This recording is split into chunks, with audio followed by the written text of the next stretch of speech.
Now, Canadian Prime Minister Stephen Harper has decided not to speak at the UN General Assembly. Instead, he attended a private ceremony where he received an award by a Jewish-sponsored organization. Former U.S. Secretary of State Henry Kissinger handed the Appeal of Conscience Foundation Award to the Canadian Prime Minister. Harper also used the event to criticize the United Nations. He accused the UN members of using the world body as a forum to single out Israel. Opposition party in Canada said Harper's decision to avoid the UN General Assembly was, quote, absolutely ridiculous. They say it sends the message that Ottawa doesn't care about the UN. Many in Canada are extremely worried about Premier's conservative policies. Harper is also accused of locking his government behind a wall of secrecy, defunding democratic institutions, and giving away Canada's sovereignty to Britain and Israel. Joining us now via Skype from Calgary, Canada, is our correspondent Joshua Blakeney to discuss this further. Now, Joshua, it is rather odd to have a head of state not come to the UN, not address the delegates there, and instead go to receive a rather obscure award. What is being made of it? Yes, I think people are realizing that Prime Minister Stephen Harper has kind of brought into a Zionist exceptionalist worldview, where Israel can do no wrong and all of Israel's adversary can do no right. Of course, we all see the scenes on our television screens of Israel dropping white phosphorus gas on the besieged Gaza ghetto, of international human rights organizations periodically condemning the Zionist regime for its crimes against the Palestinians and the broader people of the Middle East, the people of Lebanon and the states that surround it. So everybody who can read and use the internet understands that Israel is a periodic violator of human rights. And so, of course, someone who whitewashes those crimes is going to ingratiate themselves with the Zionist regime. And that appears to be what Prime Minister Stephen Harper has been doing. And for doing so, he's received an award. I mean, some would say it's almost Kafkaesque that you have someone like Henry Kissinger, who throughout the Cold War participated in many violations of human rights in Vietnam, in Chile with the coup d'etat.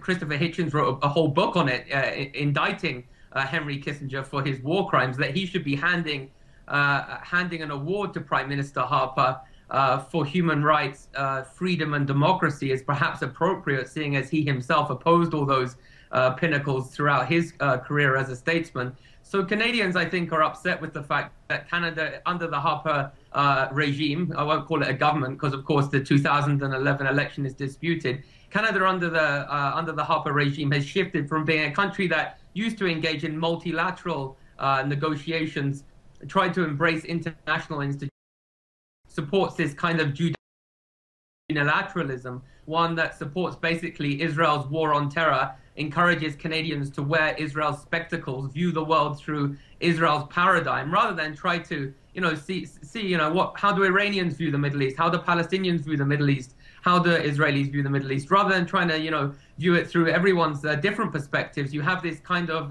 exceptionalist worldview that has been prescribed to by the Prime Minister. And obviously that's very good for Israel, as it is increasingly isolated in the world by many countries in the United Nations, obviously recognizing that Israel is a human rights violator, frequently wages wars of aggression.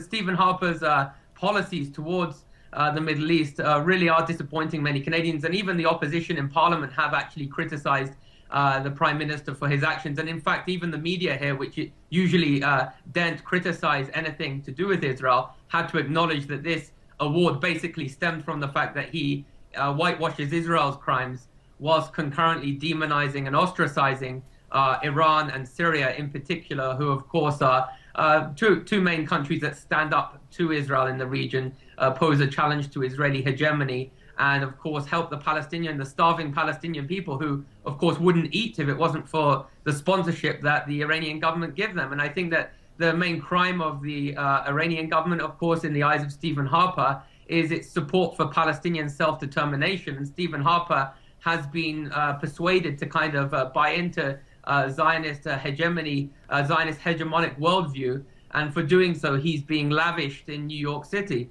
And the fact that he didn't attend the United Nations speaks to the fact that he is interested in this unilateral kind of Western agenda, where he excludes the interests of all the other states on the planet and merely aligns himself with Israel. And I imagine as a politician, that's quite good to do so because in Canada, Israel supporters are exceedingly well-heeled and affluent.